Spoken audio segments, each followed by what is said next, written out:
Yeah, I want to share something that we kind of discovered or we were speaking about the other day with Lauren. Oh my gosh, that fucking iguana scared me. Oh, I thought it was a rat. There's an iguana that lives in the little hole on this path, and I completely forgot about it. And I just saw a tail and I was like, what the heck is that? So, traveling around with a baby has been very challenging. It hasn't been like there's nothing wrong, nothing's gone wrong, thank God.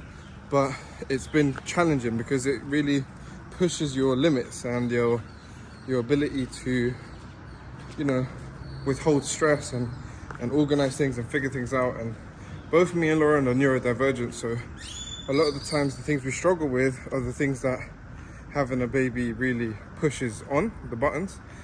And I'm gonna have to keep swapping hands because I've done a workout and my arms are killing me. So yeah, traveling with a baby has been really interesting for us, and a big challenge. And we were really stressed when we got to Cancun because we just got used to Punta Cana. You know, we'd had 4 weeks there, we got into a flow, into a rhythm, and then we had to get up and leave, which is a learning curve for us because it's our first time traveling as a family, so we're realizing what to do, what not to do. And yeah, it was just quite stressful because it's a whole new place, whole new environment. Things are different, transport's different, and I'm gonna have to get used to this new environment. I'm both quite stressed. We were kind of like, you know, taking it out on each other in a sense and kind of bickering a bit. It made me emphasize how important partnership is and how important teamwork is, especially when you're in a situation where you're in a country where you don't know anybody, family's not, you know, readily available. Of course we call them and we talk to them, but they're not on hand, you know. And so it's really just us, and that was, I think, something that we found very difficult to get used to and to accept. It made me realize that, you know, there's a structure that needs to be upheld. There's certain priorities that need to be identified, and this might seem like common sense to people. A lot of people might watch this and be like, oh, but duh. But for us, or for me specifically, I'm going to talk for myself, it wasn't as common sense to me. The fact that, you know, there's these priorities, and I'm going to call them, let's say, like rooms, right? Rooms in a mansion. Let's say like my priorities are family unit, right? That's a big thing that needs to be upheld. That there's many moving pieces to that one big piece of a family unit. For example, cooking, cleaning, finances, just, you know, certain things that need to be organized and dealt with, right, in that one unit of us being a family, me, Lauren and Ari, our immediate family that we're building. And then there's the relationship between me and Lauren, and that's its own unit with its own moving pieces of things that kind of make it run smooth and keep it going, right? Then there's Ari, which is like a big project. It's a big project. Ari's his own person and we're responsible for him, right?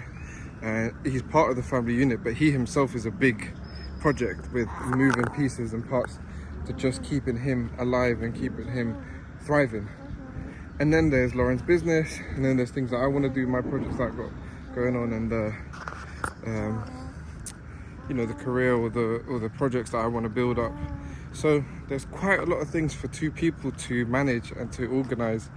Oh, and obviously ourselves, we have to manage and organize and structure our own personal lives and our own happiness, right, and our own well-being, spiritual, mental, physical. So there's a lot. It's a lot when you break it down and you write it down. I'll put maybe a screenshot up of how we wrote it down, but it's a lot of things that a person, two people, have to mentally carry, you know. And that's why that's one thing that we don't do. We don't carry it all in our mind. We like to write things down, we like to have lists, we like to have things organized, we have a Google Calendar for our lives, and we like to schedule things, but it's still a lot for us to deal with.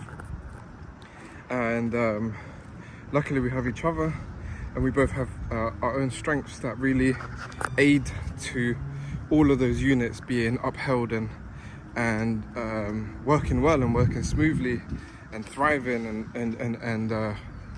and excelling. You know, that's what we want. We want a family unit that is happy and full and abundant and fulfilled, right?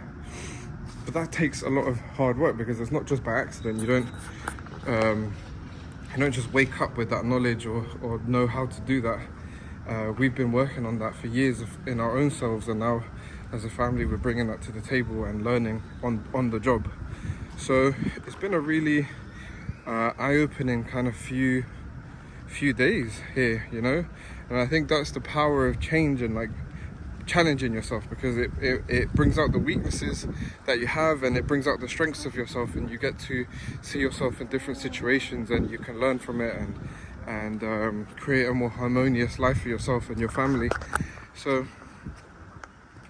it's been, we still have we've written it down and acknowledged all those aspects, and we're gonna organize it all and figure out how to share that load, because like we said, it's a lot of things for two people to deal with, and right now it's just us two, and obviously he's our responsibility and he's just a baby. So yeah, we're gonna figure out how to share the load properly so that one person isn't doing too much of one thing, and we're going and yeah, and that we're utilizing our strengths, and I'm really excited to see how that turns out. But it's just something that I wanted to share. If you are in a family, and to be honest, the idea or the concept of breaking it down and looking at it can be applied to your business, it can be applied to your family, it can be applied to your relationship. And some people might view this as being cold or whatever, but I think it's just practical. And if you're a neurodivergent person who has a lot of things already going on in their mind, a lot of creative things, a lot of ideas, then it's very difficult to hold that organizational aspect in your mind all the time. So that's why I like to have it out on paper and I can see it.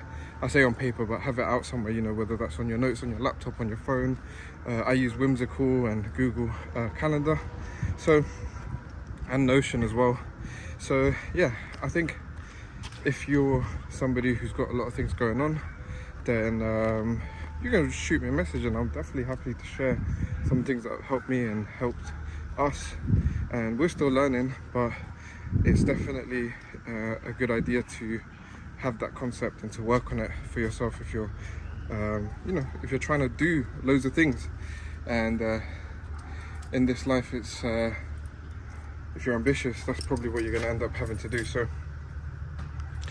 and even if it's not a lot of things you're doing, even if it's just one thing, it's still good to have things organized and to see it for what it is. So I'm just going to go in because Ari was not liking being outside and it's quite warm. So yeah, that's it for me. That's it for now. And hope you guys enjoyed that video.